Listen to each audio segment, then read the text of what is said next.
Dans le but de chercher un sujet pour ma vidéo du jour, je consulte divers journaux en ligne et certaines revues de presse. Et j'ai consulté celle d'Œuf de Souche. Et je suis tombé aujourd'hui sur un article qui est repris avec un titre, somme toute, assez dithyrambique. Loi de 2004, Alain Policart, membre du Conseil des sages de la laïcité, le voile n'est plus un signe de prosélytisme. Il peut être un vecteur d'émancipation et son port devrait donc être analysé chaque fois au cas par cas. Alors là, je me suis dit, mais le monsieur fait partie donc du Conseil des sages de la laïcité. Il nous parle du voile, nous expliquant que ce n'est pas un signe de prosélytisme et nous expliquant en plus que ça serait un vecteur d'émancipation et que son port permettrait donc à des jeunes femmes claquemurées dans leur appartement de pouvoir en sortir. C'est ce que je comprends. Je me suis dit, il y a quelque chose qui ne va pas, il doit y avoir un problème de casting. J'ai mené l'enquête et je vous explique ça immédiatement après cette petite introduction.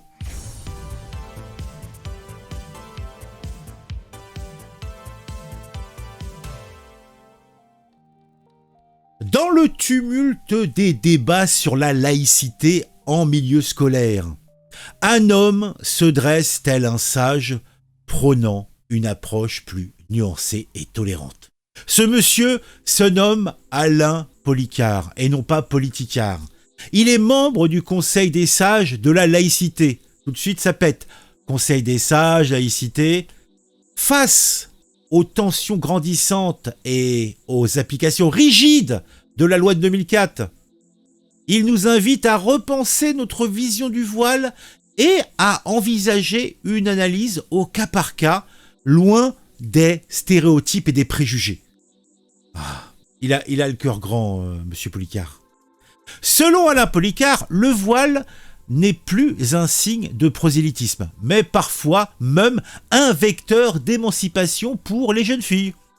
Il plaide ainsi pour une compréhension plus fine des enjeux et des motivations qui se cachent derrière le port du voile. C'est un sociologue, donc il va aller nous chercher des enquêtes sociologiques, donc qui révélerait que le voile est souvent un moyen pour ces jeunes femmes de s'affirmer et de se démarquer de leur milieu familial et culturel. D'ailleurs, on a eu un cas il y a quelques jours avec la petite Samara. Une fille, donc voilée, lui a tapé dessus avec vigueur et elle a montré par là qu'elle s'affirmait. Vous voyez ?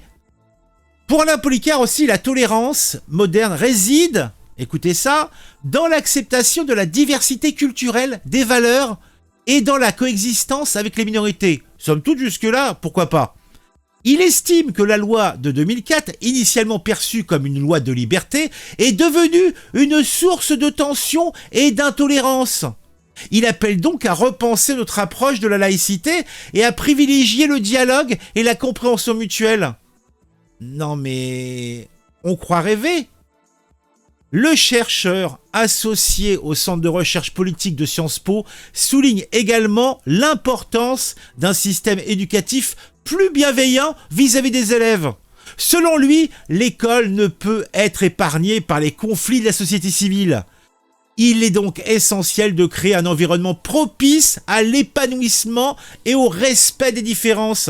D'ailleurs, notre ministre actuelle, Madame Belloubet, nous le dit, puisqu'il faut communiquer, il faut parler, il y a un moment donné où parler ne sert à rien. Bon, en somme, pour Alain Policart, il faut dépasser les clichés et adopter une vision plus ouverte et tolérante de la laïcité, en prenant en compte les spécificités de chaque situation, en favorisant le dialogue et la compréhension mutuelle. Alors, au final, on peut espérer que cette façon de voir les choses va permettre d'apaiser les tensions et de construire une société plus inclusive, respectueuse des différences. Vous voyez, c'est... Moi aussi, je peux m'walkiser et m'intéresser. Et tout de suite, après, on se dit, mais il y a un truc qui va pas, il y a un problème de casting. Et j'ai trouvé l'explication. J'ai cherché un peu, ça m'a pris quelques minutes, mais j'ai trouvé. Donc déjà, on revient sur l'article qui est la source qui est présent dans la revue de presse donc de F de Souche, donc qui est un article de la Radio France Internationale. France, l'affaire du lycée Maurice Ravel illustre les difficultés d'appliquer la loi sur les signes religieux. Donc il demande à Monsieur Policart d'avoir un entretien avec lui. Alors déjà, comment il est présenté ? Entretien avec Alain Policart, chercheur associé au Centre de recherche politique de Sciences Po et membre du Conseil des sages et de la laïcité. Donc il y a déjà, on positionne Monsieur Policart comme étant membre du Conseil des sages de la laïcité. On le positionne comme un chercheur associé au Centre de recherche politique de Sciences Po. Donc on le met sur un piédestal, on nous dit que sa parole compte, on nous dit que ce qu'il dit est pertinent. Donc déjà, il y a une manipulation et on va essayer de comprendre un petit peu où elle se trouve. Donc j'ai lu l'article, en fait vous avez eu l'essentiel, il n'y a pas grand-chose d'autre à dire. Donc moi, je me suis déjà posé des questions quand je vois que je suis remonté pas très loin, je suis remonté de 5-6 ans et j'ai cherché donc des articles concernant M. Policart.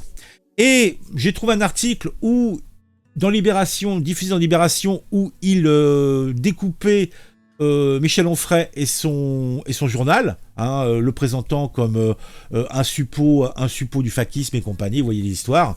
Donc déjà, ça m'a permis de situer le monsieur donc à gauche, même à l'extrême gauche. Il est sociologue, et ça aide pas. Et là, je suis tombé sur un article très intéressant. Alain Policart, en prétendant combattre l'obscurantisme, ont fait de la laïcité une arme contre la religion. Donc déjà, le mec, il s'est positionné à la marge, puisque de fait, il ne prend pas la laïcité pour ce qu'elle est. C'est d'abord et avant tout une enclave qui est censée être hors des va-et-vient, donc de l'écume des choses de la société civile, pour justement que les gamins soient dans un environnement serein, neutre. Et la neutralité, ça ne peut être que la neutralité de notre État. Voilà, tout simplement, notre État est laïque, donc il y a eu un combat qui a été fait, donc c'est normal que ça soit comme ça, mais bon, c'est un autre problème.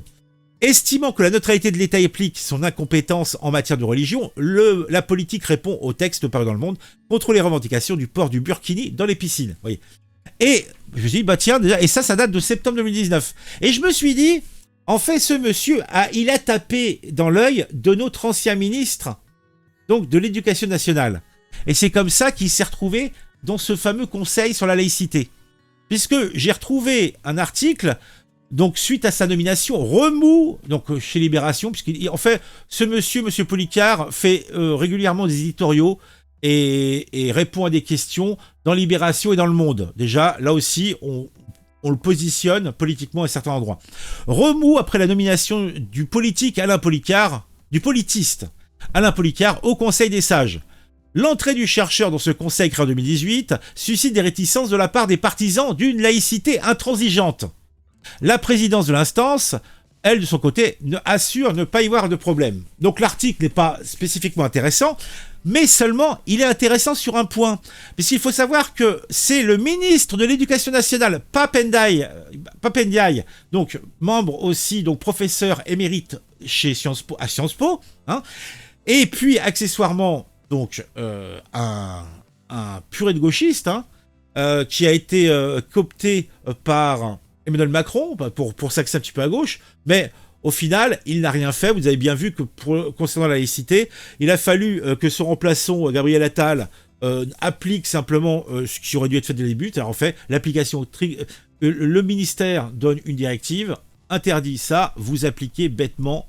Vous n'êtes pas là pour réfléchir dans les établissements, et surtout ça vous met en porte-à-faux, puisque à partir du moment où Pap Ndiaye disait chaque directeur doit voir selon, il doit voir selon les circonstances. Non, la laïcité est intransigeante par nature. Il n'y a pas possibilité d'adaptation. Il y a ou il n'y a pas. Soit tu ouvres les vannes, soit tu les laisses fermer, mais on peut pas aller plus loin. Et pour finir, pour en fait positionner un petit peu le monsieur, j'ai trouvé donc un entretien qu'il a eu avec le Café Pédagogique. Et cet entretien est intéressant puisqu'il recentre un petit peu la vision du monsieur. Donc on va grandir un petit peu. Alain Policart, une nomination qui fait des remous. Donc on va pas aller dans les détails, on va simplement... Que signifie pour vous cette nomination? Donc il repose un petit peu le contexte. Donc il considère que lui, en fait, a une vision et une conception de la laïcité quelque peu différente de celle qui a prévalu jusque-là, jusqu'à présent. Donc en fait, la notion pure et simple du jusqu'au-boutisme laïque aussi, hein, c'est clair. En fait, c'est un combat. On lutte, on pousse toutes les choses qui sont liées aux faits religieux hors du cadre et du fait politique. En fait, tout ce qui est possiblement implique un positionnement autre que celui de l'État est rejeté. C'est la laïcité, dans toute sa puissance. Et lui a une vision différente. D'ailleurs, bon, vous voyez sa gueule au bonhomme. Alors, je passe sur les accusations de wokisme, en fait, le concernant, hein, et qui ne sont que l'expression de la panique morale. Il y a un vocabulaire, vous voyez, là aussi, il y a un vocabulaire qui est utilisé. Alors, donc le chercheur attentif aux discriminations fondées sur les identités raciales est complice de l'extrémisme religieux, voire du terrorisme islamiste. Donc là, c'est ce dont on l'accuse. Dès que notre position diverge de la position mainstream, on est accusé de haïr les valeurs occidentales et de se vouer à la destruction de notre civilisation. On me fait des procès en islamo-gauchisme. Vous voyez, donc le gars, il avait bien compris, comment les gens allaient le voir. Mais le mieux, c'est cette partie-là. Là, je vous invite à écouter attentivement. Donc, monsieur, comment il s'appelle déjà, j'ai déjà oublié, Alain Policart a... Tout se résume à ça, à une vision du monde différente de la nôtre, en tout cas différente de la mienne. À cet universalisme, j'oppose l'universalisme latéral, selon l'expression de Merleau-Ponty, expression qui peut être traduite, ce que fut Césaire, par universalisme pluriel. Aujourd'hui, on en trouve une version attrayante, qui est notamment qui est notamment un philosophe du post-colonialisme, à l'instar, entre autres, de Fanon, Glissant, MMI, etc. Donc, déjà, on est dans une rhétorique, on est dans un fantasme, en fait, où on joue avec le sens des choses. Un universalisme pluriel. Non, l'universalisme, il se veut universel, mais pluriel, pourquoi pluriel? À la limite, l'universalisme peut être expansif, peut être étendu, tu peux mettre plus de choses dedans. Mais par contre, non, l'universalisme pluriel, c'est pas la France a son universalisme. Je dis pas qu'il n'y a pas d'autres façons de conceptualiser le truc, mais en France, il peut pas y avoir plusieurs étages à ce concept. Et quand le mec prend comme référence des philosophes de post-colonialisme, déjà, on part très très loin. Donc, pour résumer, on va pas aller plus loin. Je vous mettrai dans la description les différentes sources.